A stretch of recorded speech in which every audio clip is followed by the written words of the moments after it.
Ishiro Honda is known as the master of allegory, and I still think he deserves this title. The original Godzilla being a walking nuclear bomb, Matango being a calling out of Japan's drug problems. Ironically, the movie was made the same year as Akira Kurosawa's High and Low, which directly tackles the idea. Mothra being about the tensions between the United States and Russia, even though a lot of that got played down from the original script. Even Godzilla's Revenge being about parentless children trying to make something out of life. These are all allegories. Using, in the case of Godzilla's Revenge, it's monsters replacing people, and so on and so forth. However, I've come to the conclusion, especially after doing a Ishiro Honda-thon, and this is something that I've wanted to say for quite a while, but been too afraid to say it, ever since I did a video called What Toho Did Wrong with Godzilla. But I'm going to say it now, just because of something I'll cover a little bit later. But ever since doing a Ishiro Honda-thon and reading this article with Steve Reifel and Ed Gajutetsky promoting their new book, that we fans like to read too much into things. And it isn't just Honda. Many directors, film snobs, do this as well. You know, look at Akira Kurosawa and Kubrick, both directors in which I look at somewhat as a joke now, simply because of how much people overanalyze their works. I was told once that even if a filmmaker doesn't have any intentions of a specific message, if the audience does, it makes it true. I can't help but disagree with this. My opinion is that the filmmaker's vision is just that, the vision. We can see something completely different, something completely opposite of what the director had in mind. But if it is the complete opposite of what the director had in mind, then that means we're wrong. Like Invasion of the Body Snatchers. Recently, I've fallen in love with the 56 movie. Everyone says that it's either one direction or the other. Some people say it's an allegory against communism, which I can honestly see more of than the other one. And the other one is a comment on McCarthyism. And I can see both working. But then I read articles by Don Siegel, the director of the film, and the writer of the film, and they say many times that they just wanted to make a fun sci-fi story. They thought it'd be a good thriller. And there is a genuine reason why a lot of us read too much into this, and me included at one point. Godzilla 54, the original Godzilla, was blatantly full of allegories. Both the writers, Tomiyuki Tanaka, Eiji Tsuburaya, Ishiro Honda, they all admitted to this. And you also have the tendency to make one good movie, and people tend to hold you on a pedestal. Not so much anymore, but certainly back in the 60s, 70s, and 80s, that was very true. The article I was talking about with Steve Reifel and Ed Gajutetsky, they did an interview on SYFY. They put it best. In fact, I'm going to read you what Ed Gajutetsky said. Even if you go back as far as the second Godzilla film, Godzilla Raids Again, 1955, which Honda didn't direct, people try to add symbolism to the film. I can see where a lot of the symbolism that people are trying to find in his films come from. But in many cases, especially in those later 60s films Honda made, they were created mainly as a form of entertainment. They did incorporate some things that were relevant to the time, but I think that, yes, especially in the case of film critics, they're looking for something profound to say. And if it's not there directly, they oftentimes will come up with things like this that are kind of a reach to demonstrate how clever they are and expose things a director has never said in public. That's not to say it's not valid to try to analyze films and find that symbolism, and maybe it's there subconsciously, but there's no doubt that Honda very strongly felt people overanalyzed and were finding things he never really intended to do. I can't help but agree with that statement. For those who say, how dare, both men go on to say that Honda himself found this overanalyzing of his films comical, and how he would laugh at it. The biggest example of what I'm talking about, the most famous example, of people reading way too fucking much into these movies, is the example that David Callett uses, and that's Ghidra the Three-Headed Monster. A lot of people, including big YouTubers, say that Mothra is Japan, Godzilla is America, Rodan is Russia, and Ghidorah is China. I would like to say that the time period makes sense because there was major industrialization in China at the time, and China had just gotten its first nuclear weapons. It makes sense. You can see people connecting the dots and truly understand why people would come to this conclusion about the film.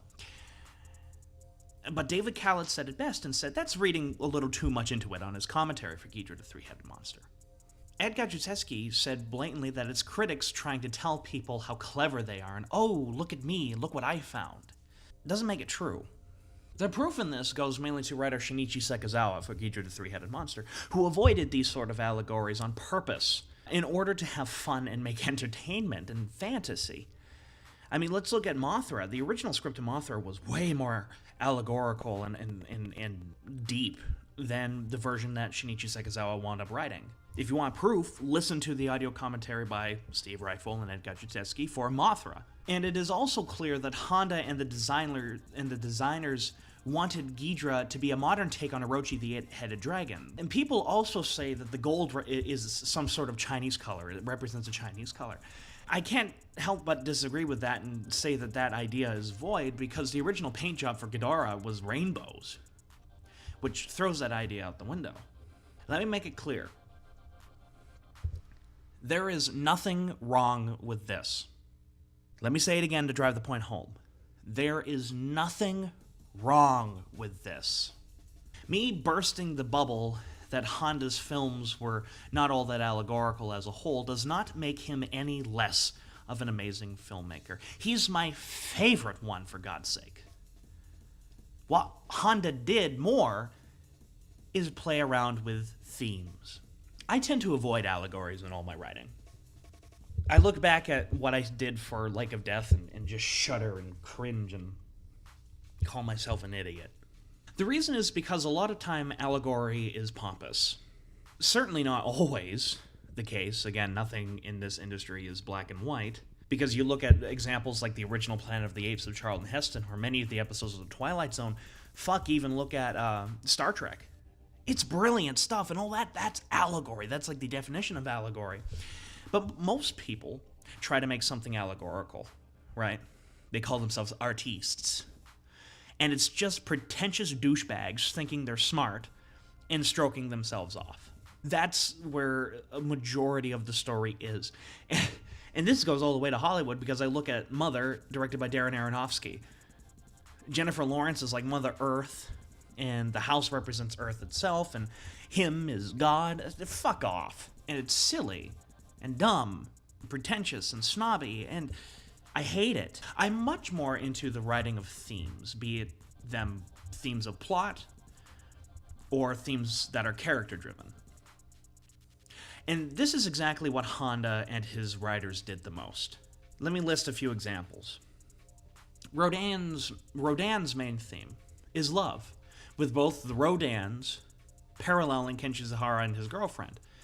And by the way, that's one of my favorite examples of this Honda thing, the idea of character themes and such. In Mothra vs. Godzilla, it's the theme of greed and the cautions of capitalism, which I personally strongly disagree with, and also calls for the uniting of different men for a common cause. And that is probably the most common out of all of Honda's themes. War of the Gargantuas is another one of my favorites.